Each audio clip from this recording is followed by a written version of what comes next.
नमस्कार, अमर उजाला.com देख रहे हैं आप। आपके साथ मैं हूं सुमित चौधरी और अमर उजाला की जो पूरी टीम है और सत्ता का संग्राम के जरिए बिहार की हर एक तस्वीर आप तक लगातार पहुंचाने की कोशिश कर रहे हैं। और हमने अलग अलग जिलों, अलग अलग विधानसभा सीटों की बक्सर से जिस तरीके से शुरुआत की थी, अलग अलग जगहों सिवान सारण से होते हुए अब काफिला पहुंच चुका है मुजफ्फरपुर।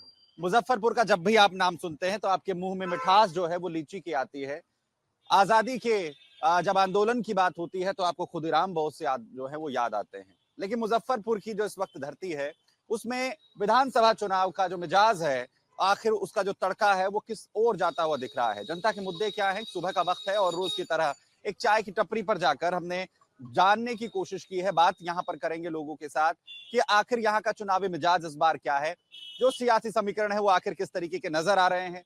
क्योंकि इस बार के जो विधानसभा चुनाव है उसमें सीटों का बंटवारा एक मुख्य मुद्दा कहीं ना कहीं दोनों गठबंधन के लिए बनता हुआ नजर आ रहा है। कुछ लोग भी हैं यहाँ पर सुबह के वक्त निकले हैं चाय वगैरह पीने के लिए, चाय की चुस्कियां वो लेंगे, उसके साथ हम उनका मिजाज जानने की कोशिश करेंगे। लेकिन जिस चाय की दुकान पर इस वक्त हम यहाँ पर मौजूद हैं और जो भाई साहब आपको यहाँ पर सभी को ये बढ़िया सी कड़क चाय पिलाते हुए नजर आ रहे हैं, सबसे पहले मैं उस दुकान के बारे में आपको बता दूं। ये दुकान अपने आप में बेहद खास है क्योंकि जेपी आंदोलन को जब आप याद करेंगे, बिहार की राजनीति में सबसे बड़ा छाप में से जिस आंदोलन की मानी जाती है वो है लोकनायक जयप्रकाश का वो आंदोलन 1974। उससे जुड़ी हुई भी ये दुकान है।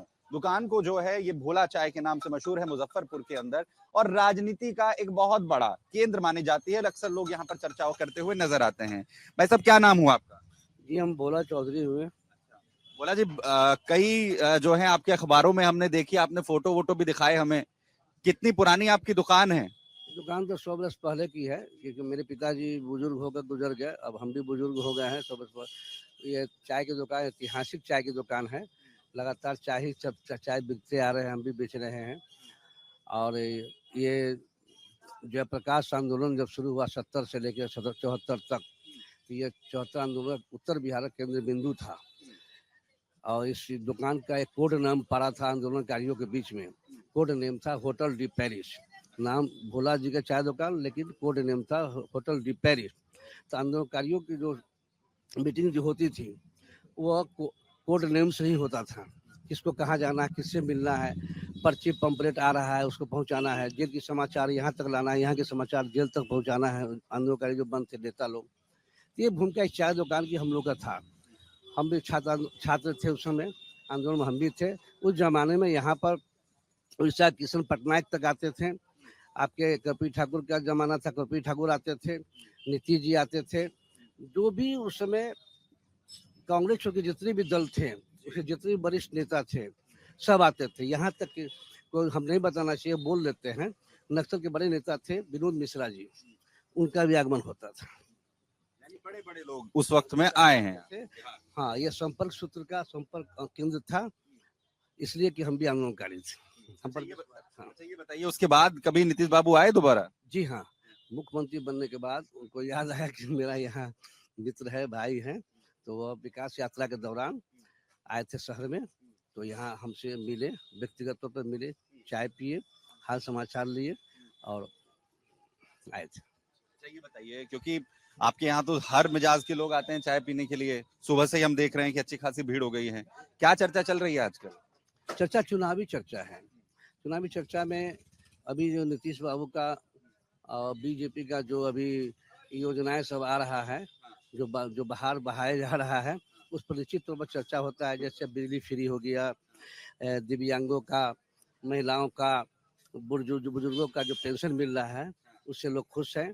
राशन पानी पहले से है, जंगल पहले से है, रोड नाला पहले से ही है, स्मार्ट सिटी शहर का हो गया है, वो भी काम चल रहा है। देखो चर्चा चलता है और लोग जो है इस बार एनडीए के पक्ष में हैं। अब मतदाता मूड बना चुका है, इसमें कहीं दो मत नहीं है। निश्चित तौर पर जेपी आंदोलन से जुड़े हुए लालू प्रसाद यादव भी रहे, बिहार के पूर्व मुख्यमंत्री भी हैं, तेजस्वी यादव नीतीश बाबू के साथ भी जाकर सरकार बना चुके हैं, 17 महीने का कार्यकाल रहा उनका, उनके बारे में कोई जिक्र नहीं हो रहा है। वो तो जो है नौकरियां देने की बात कर रहे हैं। हो रहा है। आम जनता जब आपस में चर्चा करते हैं यहाँ पर, तो बात विवाद में आते हैं, तो कुछ लोग कहते हैं लालू जी तो परिवार बाद में चले गए, नीतीश जी विकास बाद में चलेंगे, ये चर्चा होता है। परिवारवाद वर्सेस विकासवाद की भी चर्चा जो है मुजफ्फरपुर में है। भाई साहब क्या नाम हुआ? ओम कुमार शाह।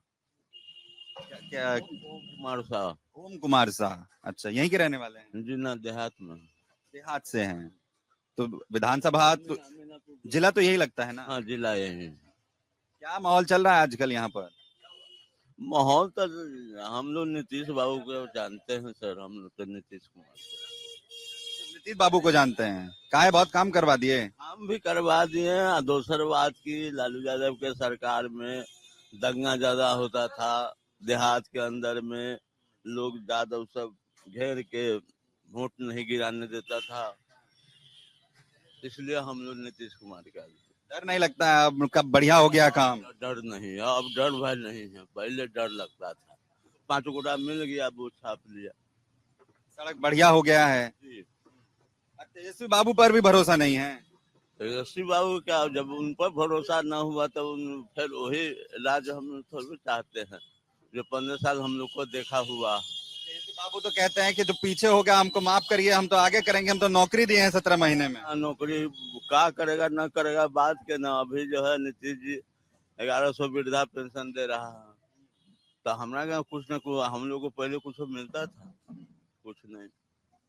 जी। इस बार फिर से नीतीश बाबू आ जाएंगे? नीतीश बाबू को देंगे।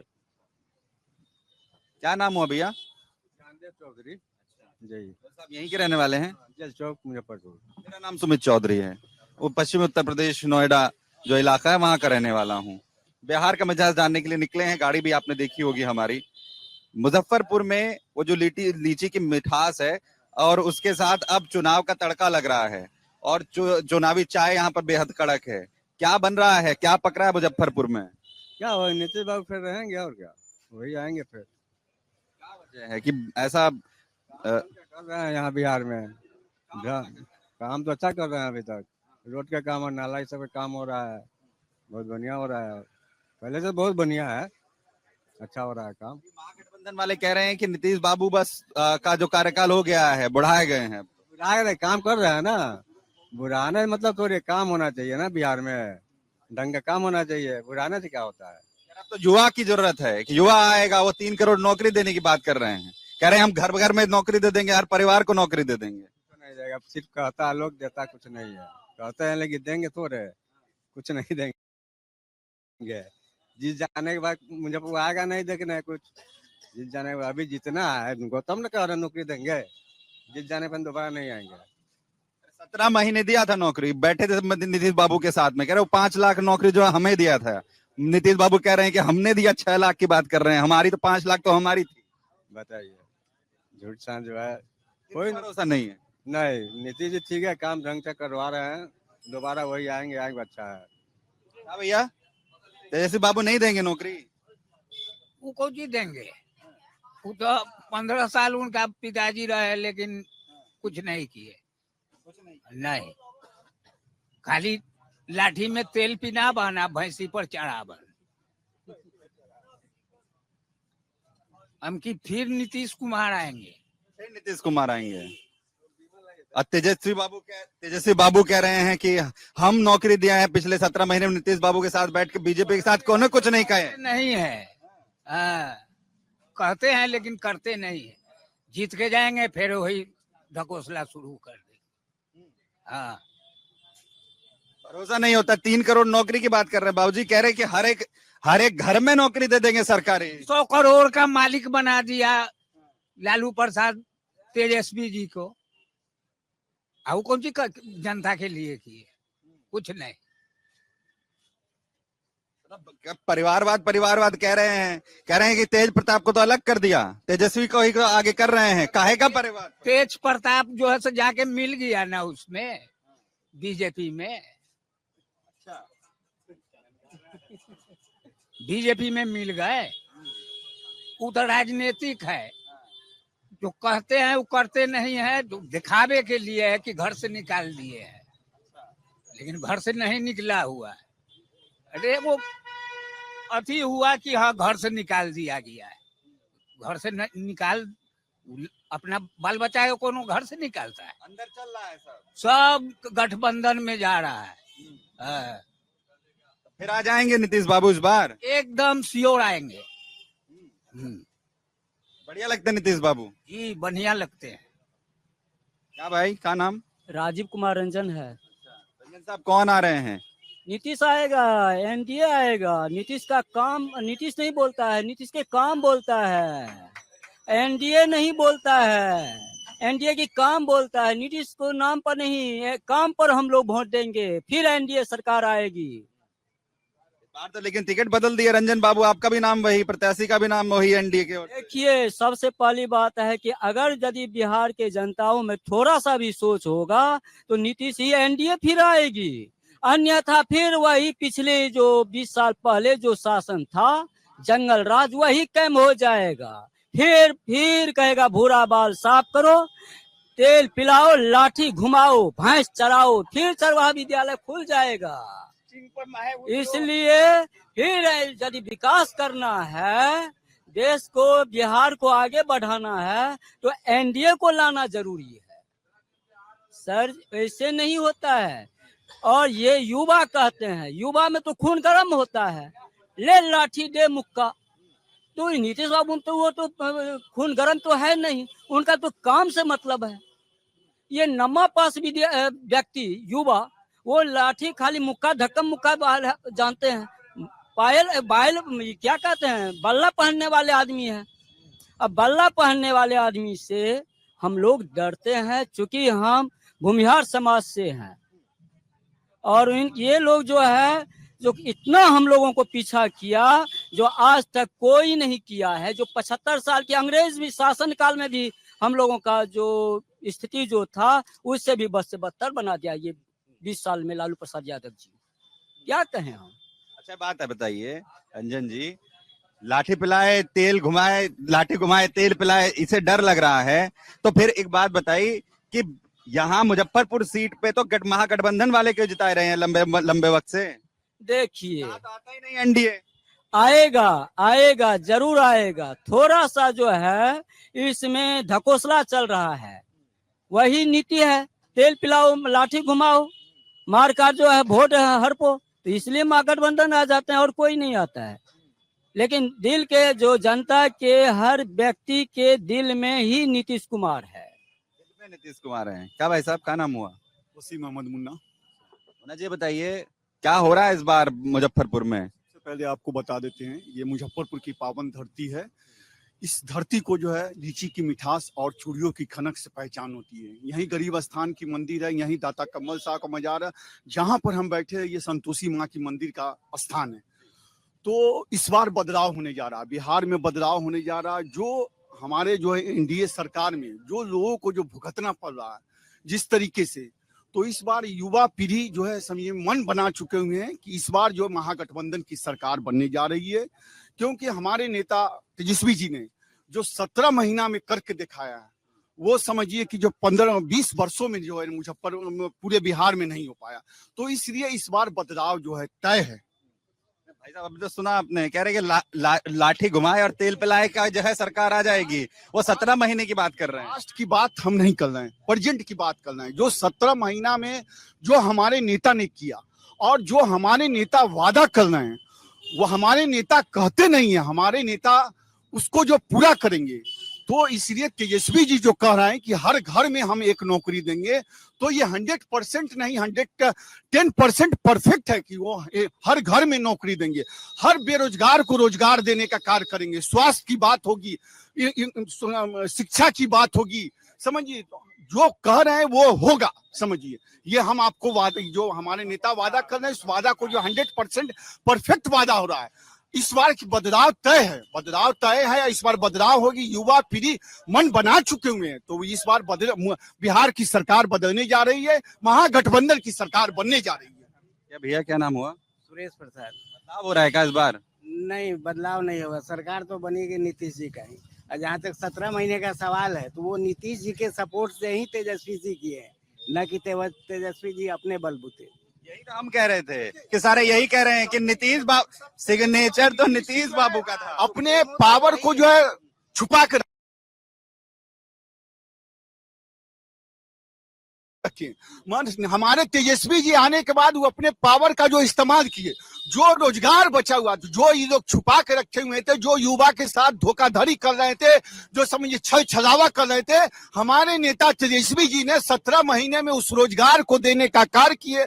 और वो कह रहे हैं अगर हमारी सरकार बनती है तो हर घर में जो है हम रोजगार नौकरी देने का कार्य करेंगे। तो वो 100% 110% जो है वो परफेक्ट है कि वो नौकरी देंगे, है बिल्कुल नौकरी देंगे। सरकार उनकी बनेगी तब ना। सरकार तो बनने जा रही है जनतांत्रिक पार्टी का, नीतीश और भाजपा का। सरकार बनेगी तब, अगर बनेगी तब, लेकिन नौकरी तो देंगे या नहीं देंगे? अब देंगे कि नहीं देंगे वो सरकार बनने के बाद ना है। जो दिए वो नीतीश जी के सपोर्ट। 6 लाख नौकरी कहते हैं नीतीश बाबू, कह रहे 5 लाख तो हमारे साथ दिए बैठ के, बाद में काहे नहीं दे दिए? सम्राट चौधरी के साथ बैठ के कितने नौकरी दे दिए? उस समय नहीं था, लेकिन जो दिए वो तो दिए ही। किसको नौकरी नहीं दिए? एग्जाम लिए, इंटरव्यू लिए, सब लोग है। अब बीच में इलेक्शन आ गया, आचार संहिता आ गया, फिर इलेक्शन के बाद उनका सरकार बनेगी तो देंगे, वो नीतीश जी देंगे। देंगे नौकरी। क्या भैया, क्या नाम हुआ? कुमार सिंह। अच्छा, सुन लिया आपने। वो कह रहे हैं कि नौकरी चाहिए तो तेजस्वी बाबू को लाना पड़ेगा, और एक कह रहे हैं कि तेल पिलाते रहिए लाठी को और घुमाते रहिए, वो नहीं चलेगा। बदलाव तो होना चाहिए। 20 साल से नीतीश कुमार बैठे हुए हैं, 15 साल से बैठे हुए थे नीतीश बाबू, तो उस समय क्यों नहीं 15 साल में नौकरी बांट दी है? तेजस्वी के आते ही क्यों 5 लाख नौकरी बटाया? कुछ तो कारण होगा ना। उससे पिछले 15 साल से नीतीश बाबू गद्दी में बैठे हुए ना बीजेपी के साथ। जब राष्ट्रीय जनता दल के साथ गठबंधन हुआ और तेजस्वी यादव उप मुख्यमंत्री बना तो 5 लाख नौकरी क्यों निकला? उससे पहले नीतीश कुमार सोए हुए थे। छोड़िए ना नीतीश कुमार, हाँ इतना दिन बैठे हुए थे, ठीक है। 10-10 हजार रुपया कौन आती पे दिए हैं? हाँ? वोट लेने के लिए दिए हैं 10-10 हजार रुपया। हाँ, सरकार तो बदलेगा, ये वादा है। सरकार बदल रहा है। हाँ, सरकार बदलेगा। सरकार तो इस बार बदलेगा। क्योंकि नीतीश कुमार जो है ना, वो एक बिना पेनी का लोटा है। जो हमारे बिहार में कहावत है, कभी इधर कभी उधर, एक तरह आप रहिए ना। और रही बात आप नौकरी का जो बात कर रहे हैं, नौकरी ये कोई नहीं देने वाला है, बेरोजगार ही रखेगा। क्योंकि अगर बेरोजगार नहीं रखेगा तो इनके जो है जुलूस में जाएगा कौन? दूसरी चीज ये है कि भाई आप मत दीजिए, बिहार का हर एक यंगस्टर उतना सक्षम है कि कुछ न कुछ करके कमा लेगा। आप उसके पॉकेट से जो नाजायज ये खाने पीने पे जीएसटी, ये सारी चीजों पे जीएसटी, पढ़ाई कितना महंगा कर दिया, कितना जीएसटी आप हमें बताइए। अभी तो पूरा जश्न मनाया गया, जीएसटी कम कर दिया, कह रहे 18-28% खत्म कर दिया। कहाँ 28% खत्म हुआ? आप हमें बताइए डायमंड का कितना जीएसटी है, हीरा पे कितना % जीएसटी? आप बताइए। आम आदमी खरीदते हैं भाई साहब डायमंड? नहीं खरीदते, तो यही तो चीज कह रहे हैं। जो बड़े बड़े अमीर लोग हैं तो उनसे आप 2% 3% जीएसटी लीजिएगा। सुनिए मेरी बात। और यहाँ एक गरीब आदमी दूध खरीदने जाता है, कितना % जीएसटी भरता है? 0 कर दिया। कहाँ 0 है? पहले आप जो है 10 साल से आप केंद्र में सरकार है ना, 10 साल से क्या क्या चीज पे आप जीएसटी नहीं लगाए। ये जीएसटी ताई जो है भी आप भी और कम भी कर दिया आप। नहीं, ये तो सरकार जीएसटी लाई ना। आप जो है जनता का पॉकेट से सारा पैसा तो आप निकाल लिए, और अभी कह रहे हैं कि हम जीएसटी खत्म कर दिए, आप खुशी मनाइए। कंगाल बनाकर खुशी मनाएगा। बाबूजी भी हमारे साथ। बाबूजी क्या नाम हुआ? थोड़ा सा इधर आ जाएंगे क्या?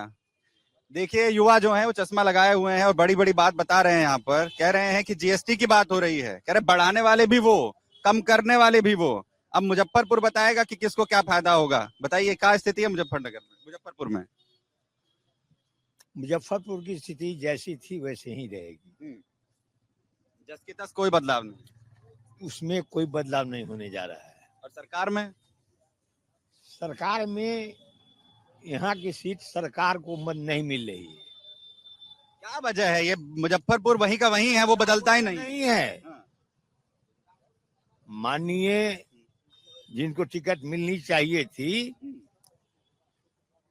बीजेपी से, जो विकास पुरुष है, विकास हम उसमें नहीं दूमत है। यह सरकार विकास की है ऊपर से नीचे तक। अभी जीएसटी या पीएसटी क्या होता है हम ही नहीं जानते हैं। जीएसटी से न आम जनता को कभी लाभ हुआ है और न कभी हानि होगा। बाकी विधानसभा में भी यही हाल रहेगा जो यहाँ से होगा, वही होना चाहिए। चौधरी जी जीतेंगे। चूंकि उनके सामने वैसा चेहरा नहीं है। एक चेहरा थे सुरेश शर्मा जी, जो विजेंद्र चौधरी के साथ सीधे आमने सामने की टक्कर होती थी, लेकिन बीजेपी ने शर्मा जी का टिकट काटकर रंजन जी को टिकट दिया है। और विजेंद्र चौधरी पिछले 5 दशक से यहाँ राजनीति में कर रहे हैं, 4 बार के विधायक भी रह चुके हैं विजेंद्र चौधरी जी। तो एक जो चेहरा होना चाहिए उनके सामने लड़ने वाला, वो चेहरा रंजन जी में नहीं है। तो जितना विजेंद्र चौधरी को ही बीजेपी ने यहाँ पे गलत किया, सुरेश शर्मा जी का टिकट काटकर। समीकरण बिगड़ गए। समीकरण बिगड़ गए। शर्मा भी होते ना, वो भी हारते। बीजेपी से टिकट मिलता, मैं सरेआम इस चौक पर कहता हूँ कि सुरेश शर्मा भी हारते। अब विजेंद्र चौधरी की जीत सुनिश्चित है। मुश्किल बढ़ गई बीजेपी के लिए, यहाँ पर टिकट कट गया। तो मुश्किल तो पूरे बिहार में है, इसलिए कि मुश्किल पूरे हमारे मुजफ्फरपुर में है। तो हम मुजफ्फरपुर की बात करें, सवाल यहाँ ये होता है 2014 से जो जिस वक्त हमारे माननीय प्रधानमंत्री नरेंद्र मोदी जी बने, उस वक्त मुजफ्फरपुर को स्मार्ट सिटी का दर्जा दिया गया। स्मार्ट सिटी का 2000 करोड़ का जो समझिए खर्च यहाँ मुजफ्फरपुर में आया, 16,000 करोड़ जो समझिए खर्च हो गया। मगर आज जो आप देखिए, आप कैमरा घुमा करके आप देख सकते हैं मुजफ्फरपुर में एक लक्षण भी आपको एक स्मार्ट सिटी का नहीं दिखा। जो भी रकम आया उसका बंदरबांट मुजफ्फरपुर में कर दिया गया। यहाँ तक कि मुजफ्फरपुर में एक बायो टॉयलेट है, उसकी हाल आप जब देखिएगा तो बड़ी खस्ता हाल है। तो इसलिए बदलाव होना तय है। और हमारी माननीय जो विधायक अभी जो विजेंद्र चौधरी जी हैं, उनके रीजन में जो कार्य हुआ, हर गली को रोड से जो कनेक्ट किया गया, तो तमाम जो भी आप भेपर देख रहे हैं, शहर में जो भी देख रहे हैं, उनके कार्य में कार्य काफी ज्यादा हुआ। तो इस बार भी जो है समझिए हमको लगता है कि मुजफ्फरपुर में विजेंद्र चौधरी की जीत तय है। ठीक है। हाँ भाई साहब, क्या नाम है? अभिषेक सर। अच्छा अभिषेक जी, क्या स्थिति चल रही है मुजफ्फरपुर में? मुजफ्फरपुर में आरजेडी जी जीतेगा। आरजेडी जीत रहा है? ये तो कांग्रेस ने दिया हुआ है यहाँ पर, तो गठबंधन का है। नहीं, आरजेडी ही जीतेगा मुजफ्फरपुर के अंदर, आरजेडी जीतेगा। हाँ, तो गठबंधन के साथ है ये लग रहा है। क्या वजह लग रहा है इस बार? तेजस्वी यादव जी नौकरी के लिए बोल रहे हैं, वो लग रहा है। वो तो करेंगे जरूर। तो इसके पहले भी बोले थे कि 20 लाख नौकरी देंगे, तो दिए। लोग बोल रहा था कहाँ से देंगे, उसी तरह पुराएंगे। नेता है तो जानते हैं कहाँ से देंगे, हम तो नहीं बता सकते हैं। कुछ कह रहे हैं कि पूर्व में जो हैं उनके जो पिताश्री जब सरकार में रहे तब कितना किया बिहार के लिए, उस पर भरोसा होता है फिर भी? जी जी जी, भरोसा होता है। तो ये एक जो राय है वो हमने यहाँ पर चुनाव पर चर्चा के जरिए करने की कोशिश यहाँ पर की। और मुजफ्फरपुर में जब आप आते हैं तो एक बात समझ में आती है कि यहाँ के जो युवा हैं, या यहाँ के जो भी उम्रदराज लोग हैं, या यहाँ के जो तजुर्बेकार लोग हैं, वो जुड़ते हैं, उन तमाम चीजों को लेकर चर्चा करना चाहते हैं, उन मुद्दों को लेकर जो है वो जानना चाहते हैं। लेकिन एक स्थिति साफ है कि चुनाव जो है वो टक्कर का नजर आता है मुजफ्फरपुर सीट की, अगर हम यहाँ पर बात करें। और बाकी जो 11 विधानसभा सीटें हैं उनका मिजाज क्या है वो भी हम आप तक पहुंचाएंगे। और सत्ता के संग्राम के जरिए युवाओं से भी दोपहर के वक्त आपसे बातचीत में जो है वो चर्चा होगी, उनसे भी जानेंगे कि उनके मुद्दे क्या हैं। फिलहाल जो हमारे तमाम दर्शक लगातार हमें लाइव देख रहे हैं, उनसे ये अपील है कि अमर उजाला के साथ आप जुड़िए। जो प्ले स्टोर पर जाकर हमारी ऐप आप डाउनलोड कर सकते हैं, वहां पर अपने राज्य और अपने जिले को फॉलो करिए। हर एक खबर सबसे पहले आप तक पहुंचाएंगे। इसके साथ ही digital platform, YouTube, social media platform, Facebook वगैरह पर भी आप हमें ज्वाइन कर सकते हैं। अमर उजाला के डिजिटल प्लेटफॉर्म पर, वहां पर आप हमें लाइव देख सकते हैं, जो आप हमारे साथ लगातार जुड़े हुए हैं। और अमर उजाला बिहार का जो डिजिटल प्लेटफॉर्म है उसे भी आप सब्सक्राइब कर सकते हैं। वहां पर सत्ता के संग्राम के जरिए जो भी हर एक तस्वीर, हर एक जिले की, हर एक विधानसभा सीट की बिहार चुनाव से जुड़ी हुई है, वो सबसे पहले मिलेगी आपको। तमाम लोगों का जो हमारे साथ यहाँ पर जुड़े हैं उनका बहुत बहुत धन्यवाद, बहुत बहुत शुक्रिया। अगर आप ये वीडियो YouTube पर देख रहे हैं तो हमारे चैनल को सब्सक्राइब कर बेल आइकन दबाएं, और Facebook पर देख रहे हैं तो हमारे पेज को लाइक करें।